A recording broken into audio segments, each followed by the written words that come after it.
तो hey guys, welcome back in a new video. तो guys finally आज हम स्टार्ट कर रहे हैं अपनी लास्ट सब्जेक्ट जो कि है फार्मास्यूटिकल माइक्रोबायोलॉजी। ठीक है, इससे पहले ऑर्गेनिक, फार्मास्यूटिक्स एंड इंजीनियरिंग तीनों हम स्टार्ट कर चुके हैं। तीनों का कुछ कुछ सिलेबस भी कंप्लीट हो चुका है। एक बार उसको ज़रूर से देख लेना, ठीक है ना। उसके प्लेलिस्ट की लिंक मैं डिस्क्रिप्शन में दे दूंगा। तो आज हम बात करते हैं फार्मास्यूटिकल माइक्रोबायोलॉजी। तो इसका सिलेबस जैसे आप देख सकते हो थोड़ा लेंथी टाइप है, ठीक है। तो फर्स्ट यूनिट में हमको सिर्फ इसका बेसिक बेसिक जानना है माइक्रोबायोलॉजी का।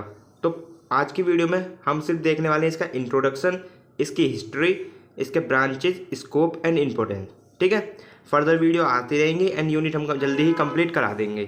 ओके, तो गाइस पहले सब्जेक्ट को पढ़ने से पहले हमको सब्जेक्ट का मतलब ही पता होना चाहिए कि इस सब्जेक्ट में हमको पढ़ना क्या है और इसका मतलब क्या है, ठीक है। तो सब्जेक्ट का नाम है फार्मास्यूटिकल माइक्रोबायोलॉजी, मतलब माइक्रो प्लस बायोलॉजी। वर्ड को ब्रेक कीजिए आप। तो माइक्रो का मीन्स क्या होता है, मतलब माइक्रो यानी कि small living beings, small living being जो भी हमको नेक्ड आई से नहीं दिखे। माइक्रो का मतलब ही वो होता है कि हमको नेक्ड आई से नहीं दिख सके वो लिविंग थिंग, ठीक है ना। मतलब not visible to our naked eye, ठीक है ना। अब बायोलॉजी यानी कि वही हमारे लिविंग बींग्स। तो माइक्रो का मतलब होगा स्मॉल एंड बायोलॉजी यानी कि लिविंग बींग्स। तो ऐसे लिविंग बींग्स जो कि हमको नेक्ड आई से विजिबल ना हो सके वो उनको हम स्टडी करने वाले हैं माइक्रो बायोलॉजी में। और ऐसे हमारे कौन से माइक्रो ऑर्गेनिज्म है जो हमको नेक्ड आई से विजिबल नहीं होते, जैसे एग्जांपल समझ लिया जब bacteria, fungi, virus, algae, protozoa. मतलब ये आपने सब बेसिक अभी आप चल रहा है यहाँ पर, ये आपने सब पढ़ा हुआ है 9, 10, 11, 12 जहाँ भी पढ़ा है आपने पढ़ा है, ठीक है ना। फर्स्ट सेम में रेमेडियल बायोलॉजी में पढ़ा है आपने। ओके, तो बस आज हम इंट्रो करने वाले हैं इसका। एंड ये आपने पहले से ऑलरेडी कवर है, तो बस यहाँ पर एक बार रिवाइज करना है, सीधे बात वही है। तो microbiology is the study of living organism of microscopic size which include bacteria, fungi, algae, protozoa and viruses which may be both useful as well as harmful. तो गाइस माइक्रोबायोलॉजी जैसे में आपने वर्ड का मतलब समझ लिया, इसमें हम लिविंग ऑर्गेनिज्म की बात करने वाले हैं जो कि माइक्रोस्कोपिक साइज के होते हैं, जो हमको माइक्रोस्कोप की सहायता से देखने पड़ते हैं। और वो कौन कौन से हो सकते हैं, बैक्टीरिया हो सकता है, fungi, algae, protozoa and viruses, ये सारे हो सकते हैं। Which may be harmful as well as useful, यानी कि ये कुछ हमारे बैक्टीरिया, फंगाई जो होते हैं वो हमारे लिए यूजफुल भी हो सकते हैं and as well as harmful भी हो सकते हैं। वो अभी एग्जाम्पल के थ्रू आप समझ लोगे कैसे यूजफुल है कैसे हार्मफुल है, ठीक है। It is concern with micro organism form, structure, reproduction, physiology, metabolism and classification. And इस सब्जेक्ट में जो कि माइक्रोबायोलॉजी, इसमें हम पढ़ने वाले हैं माइक्रो ऑर्गेनिज्म की फॉर्म्स किस फॉर्म में होते हैं, उनका स्ट्रक्चर क्या होता है, उनमें रिप्रोडक्शन किस तरह से होती है, उनकी क्या फिजियोलॉजी है, उनका क्या मेटाबॉलिज्म है एंड उनका क्या क्लासिफिकेशन है। ये सब हम स्टडी करने वाले हैं इस माइक्रोबायोलॉजी में, ठीक है। एंड इंक्लूड स्टडी ऑफ, यानी कि स्टडी करेंगे इसमें देयर डिस्ट्रीब्यूशन इन नेचर, यानी कि माइक्रो ऑर्गेनिज्म का डिस्ट्रीब्यूशन कैसे हो रहा है हमारे नेचर में। Their relationship to each other and to other living organism, यानी कि जो माइक्रो ऑर्गेनिज्म है हमारे, उनकी आपस में क्या रिलेशनशिप है एंड अदर ऑर्गेनिज्म के साथ क्या रिलेशनशिप है। Effect on human and other plant and animal, यानी कि उनका क्या इफेक्ट है कुछ प्लांट्स पे एंड कुछ एनिमल्स पे, ठीक है। तो ये सारी हम स्टडी करने वाले हैं माइक्रोबायोलॉजी में। इतना आपको समझ में आया आई होप। एंड माइक्रोबायोलॉजी में प्योर और अप्लाइड, एंड ये हमारी दो तरह के होते हैं, प्योर भी हो सकते हैं, अप्लाइड भी हो सकते हैं, आगे हम समझने वाले हैं इसके। When microbiological concepts, process and techniques are applied to pharmaceutical operations, the subject is then called pharmaceutical microbiology. अब जैसे अभी हमने यहाँ पर मतलब समझाया सिर्फ माइक्रोबायोलॉजी, अब पूरी सब्जेक्ट का नाम क्या है, फार्मास्यूटिकल। तो फार्मास्यूटिकल का मीन्स क्या होता है, यानी कि फार्मेसी, फार्मास्यूटिकल का मीन्स है कुछ ड्रग रिलेटेड। तो इनका मतलब माइक्रो ऑर्गेनिज्म के हेल्प से जो हम ड्रग्स में यूज करने वाले हैं इन माइक्रो ऑर्गेनिज्म को, वही सब पढ़ने वाले हैं फार्मास्यूटिकल माइक्रोबायोलॉजी। यानी कि ये जो माइक्रो ऑर्गेनिज्म है ये हमारे लिए यूजफुल कैसे हो सकते हैं, हम इनको एज अ ड्रग कैसे यूज कर सकते हैं। अब जैसे एग्जाम्पल ले लीजिए पेनिसिलिन।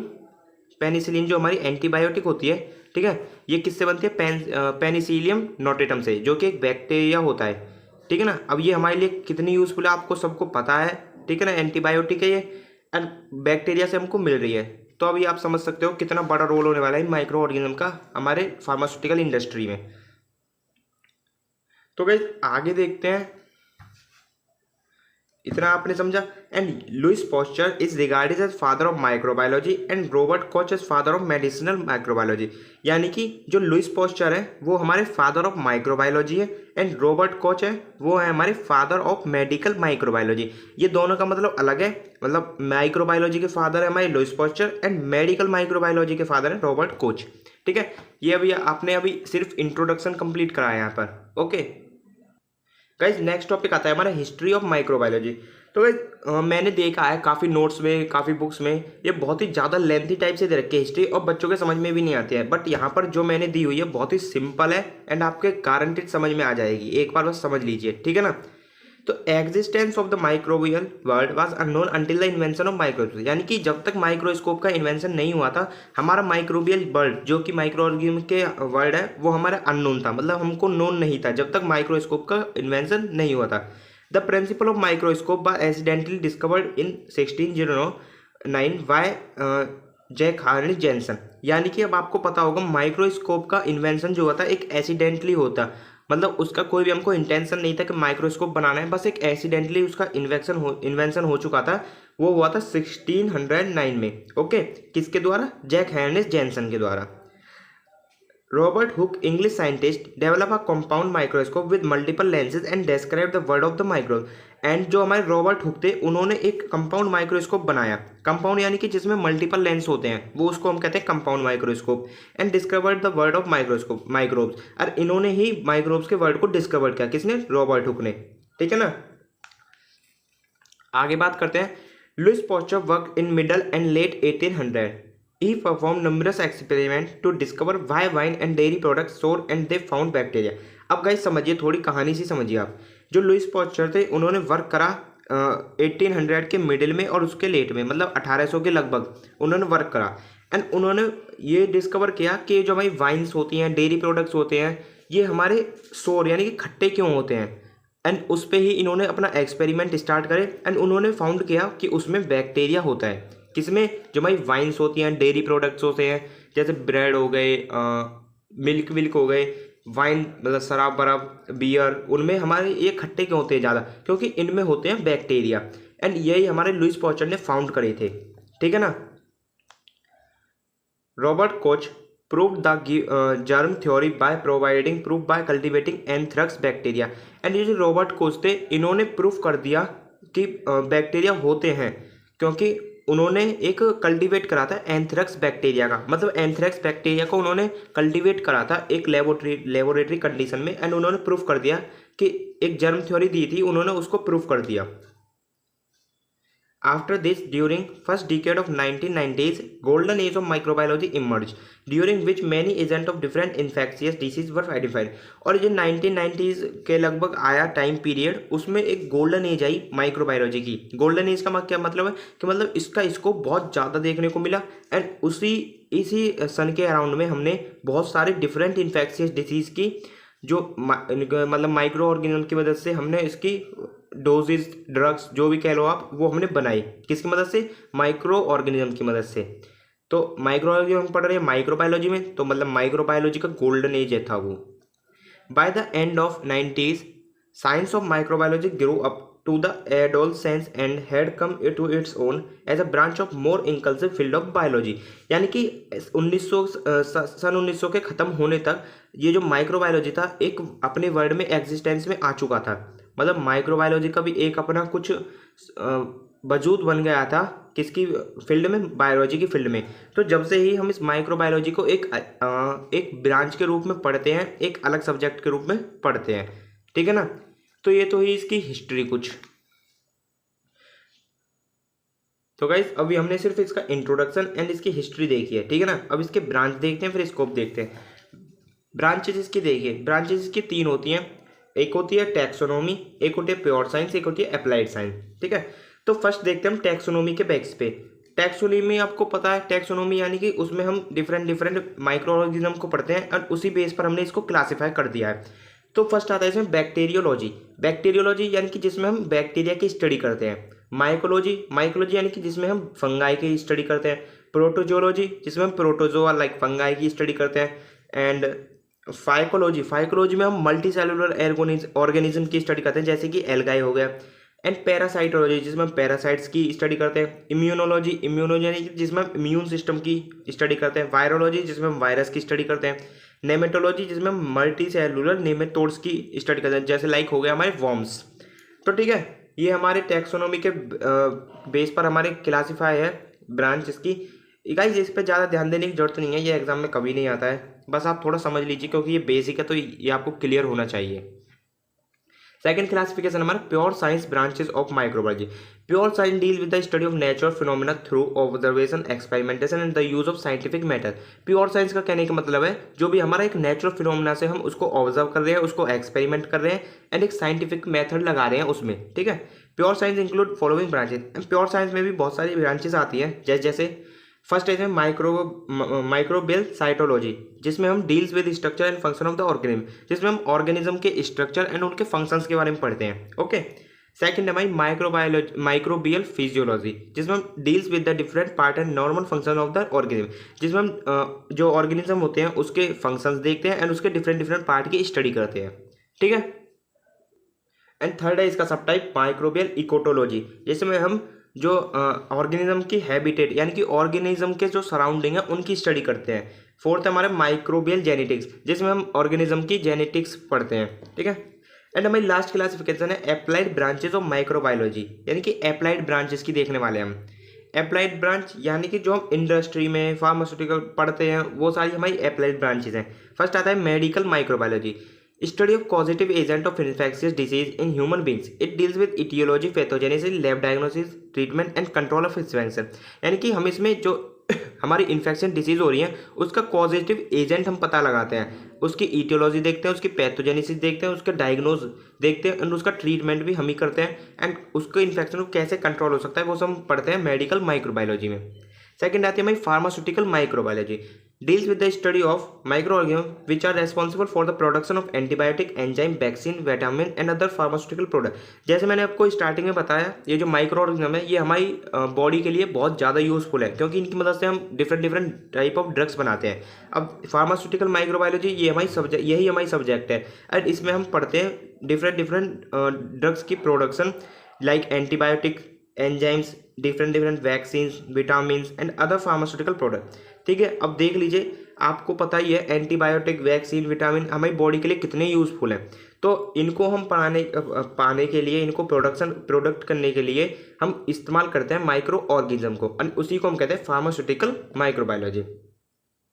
थर्ड है इसकी ब्रांच इंडस्ट्रियल माइक्रोबायोलॉजी, यानी कि हम इंडस्ट्रियली माइक्रो ऑर्गेनिज्म का यूज़ कर रहे हैं उसको हम करते हैं इंडस्ट्रियल माइक्रोबायोलॉजी। एंड इसकी कुछ डिफरेंट ब्रांचेस भी हैं, जैसे microbial biology, food microbiology, soil microbiology, agriculture microbiology, aquatic microbiology, air microbiology and epidemiology. सबका नेम्स बस नेम में ही छुपा है। जैसे माइक्रोबियल बायोलॉजी यानी कि माइक्रोबियल की स्टडी करेंगे, इसमें फूड की स्टडी करेंगे, इसमें सॉइल की स्टडी करेंगे, इसमें एग्रीकल्चर की, इसमें एक्वेटिक जो हमारे पानी में कुछ माइक्रो ऑर्गेनिज्म होते हैं उसकी, एयर जो हमारी एयर में कुछ माइक्रो ऑर्गेनिज्म पाए जाते हैं उसमें एपिडोलॉजी। ठीक है, तो ये हमारा खत्म होता हुआ यहाँ पर इसकी ब्रांचेस। एंड इसके अब बात करने वाले scope and importance.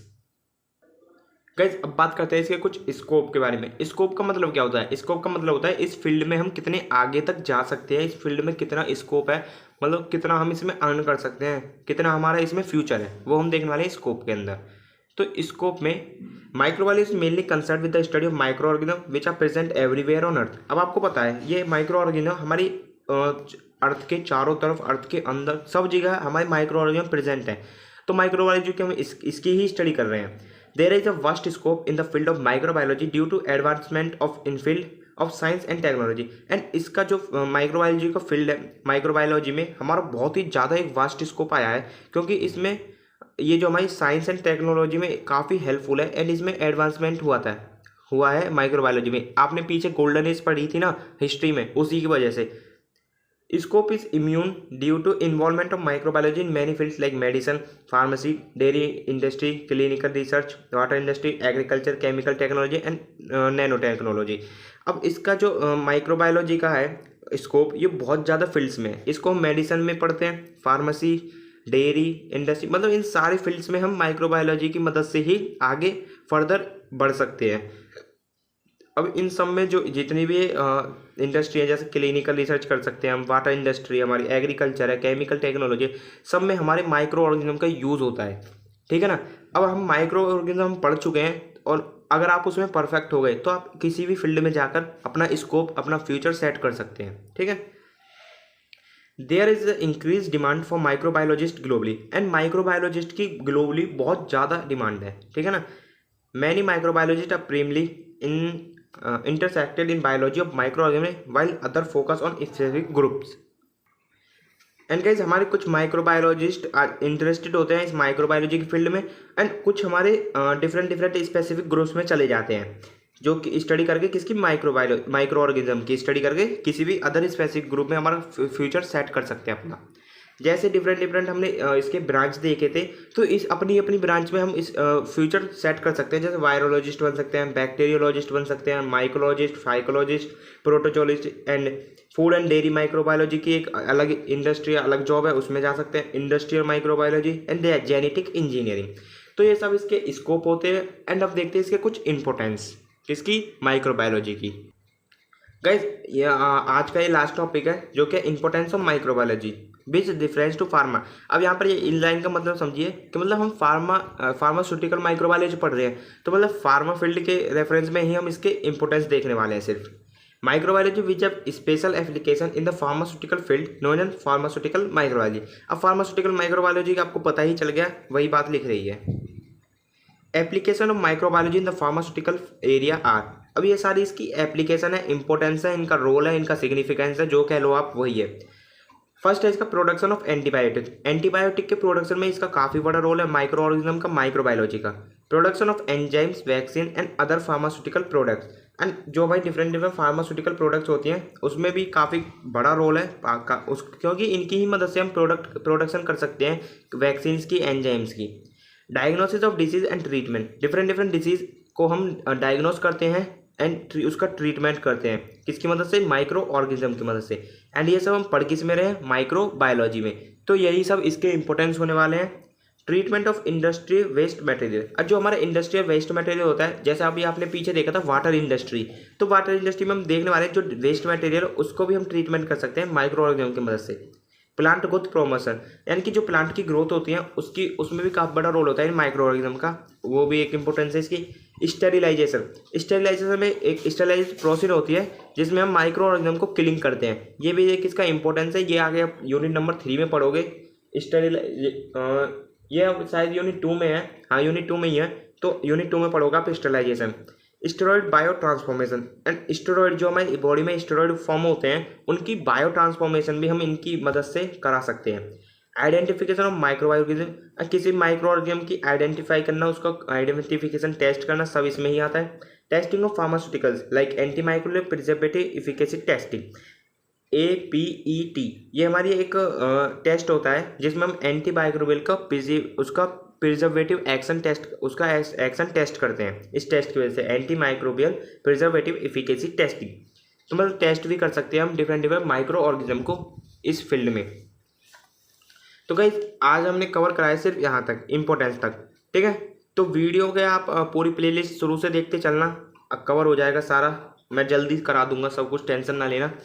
And other subject हमने ऑलरेडी स्टार्ट कर चुके हैं, उनकी एक यूनिट, किसी की 2 यूनिट, सब की कवर हमने कराते ही हैं। नोट्स वोट्स हमने सब टेलीग्राम पर आप ओन फार्मेसी सर्च कर लेना, आ जाएगा, या फिर लिंक दे दिए, लिंक से ज्वाइन कर लेना।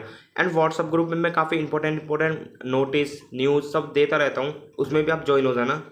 तो तब तक के लिए बाय बाय, टेक केयर, मिलते हैं किसी नई वीडियो में।